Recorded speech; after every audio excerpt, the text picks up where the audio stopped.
सभी बहन भाइयों को नमस्कार। एक मुद्दा बिना बात के बनाया जा रहा है, वो है आई लव मोहम्मद। और इसको लेकर के सारे भारत के शहरों में, कोई 25 शहरों के अंदर पोस्टर लगाए गए, भीड़ इकट्ठी हुई और जगह जगह सामाजिक जीवन को प्रभावित किया गया। इसी सिलसिले में बरेली में एक विशेष उत्पात करवाया गया। तौकीर रज़ा और इनके करीबी नफीस और नदीम और इनके अन्य गुर्गों के द्वारा, जिनमें क्या है कि पत्थरबाजी, पुलिस से भिड़ंत, व्हाट्सएप मैसेज दे दे करके लोगों को इकट्ठा करना, ये इन पे इल्ज़ाम है। बलवा करवाना मतलब ये आई लव मोहम्मद के जी, हमें ये मोहम्मद साहब के प्रति प्रेम प्रदर्शन से रोका जा रहा है। तो शहरों में सड़कों पे लगाया गया, गाड़ियों पे स्टिकर लगाए गए।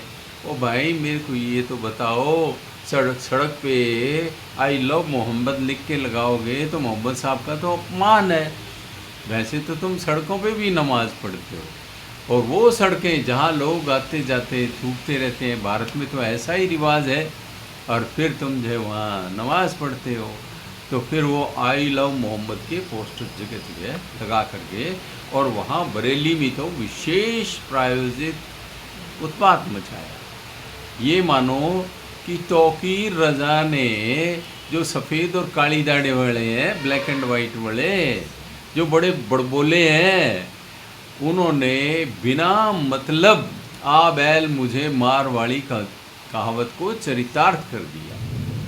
यदि ये ऐसा नहीं करते तो इन्होंने जो मज़ार के आसपास ज़मीनों पे कब्जा करके और 78 दुकानें बना ली थी, तो नगर निगम वाले नोटिस देते और ये उसको सेट कर लेते, और काफ़ी सालों से कारोबार चल रहा था। और ये आंकड़ा बताया जा रहा है कि इनके 8 लाख रुपए महीने की उन दुकानों के किराए से आमदनी थी।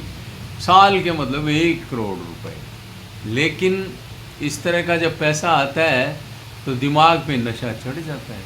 तो नशा चढ़ करके इन्होंने योगी जी की सरकार के होते हुए ये पंगा ले लिया। अब पंगा ले लिया तो अब उन दुकानों को भी ध्वस्त कर दिया गया। इनके गुर्गों की अवैध प्रॉपर्टीज़ को भी गिराया जा रहा है।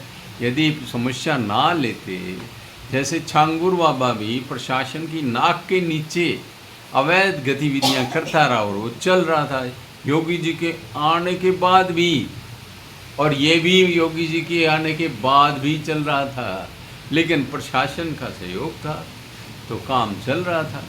लेकिन ये कैसे सहन हो, बदहजमी तो हो ही जाएगी। तो उस बदहजमी का परिणाम है कि इन्होंने ये समस्या मोल ले ली, और समस्या मोल ले ली तो इनकी संपत्तियां भी ध्वस्त, इनके गुर्गों की संपत्तियां भी ध्वस्त। और मज़ेदार बात इसमें ये भी है कि प्रशासन की आंख तब तक नहीं खुलती जब तक कोई न कोई जिहादी उल्टा सीधा काम ना कर दे या अपराधी उल्टा सीधा काम न कर दे, तब तक बुलडोज़र नहीं गरजता। बाबा जी, प्रीएम्प्टिव भी तो हो जाओ। वैसे तो बुलडोज़र वाला एक्शन ये जनहित में है, लेकिन भी पहले कोई अपराध करे फिर उस पर बुलडोज़र चले। वैसे ही चला दो ना, जनहित में बुलडोज़र निरंतर चलता रहना चाहिए। अब देखो कुछ विचित्र बातें देखो कि भारत के हमारे जो भाईजान हैं वो अरब की नकल करते। अरब में तो ना कोई मज़ार बनाने देते, वो ना दरगाह बनाने देते, ना कोई पक्के कब्रिस्तान बनाने देते। रूस के अंदर कब्रें पक्की नहीं बनाने देते, मोहम्मद साहब की भी नहीं है।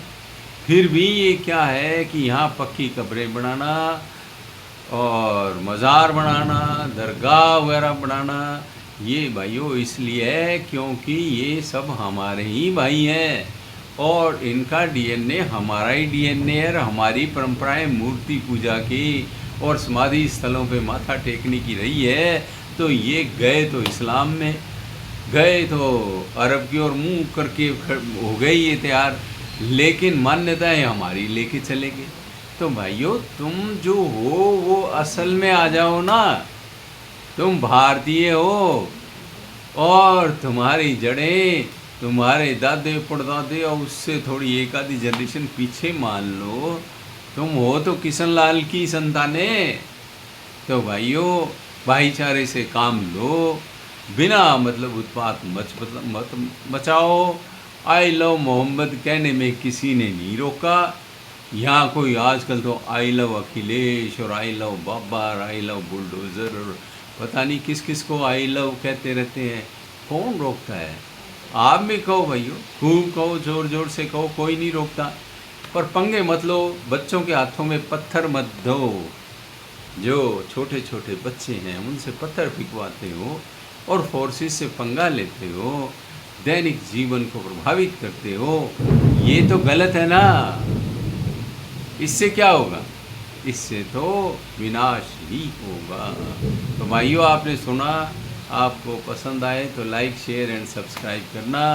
बीच बीच में बिजलियां गरज रही हैं, वो जो बुलडोज़र की आवाज़ से तो मैच नहीं करी। बुलडोज़र की आवाज़ से तो ये तेज़ है। बरसात भी चल रही है। तो आप लोग कोई टीका टिप्पणी हो, अपने विचार हों तो उससे भी अवगत कराओ। पुनः पुनः।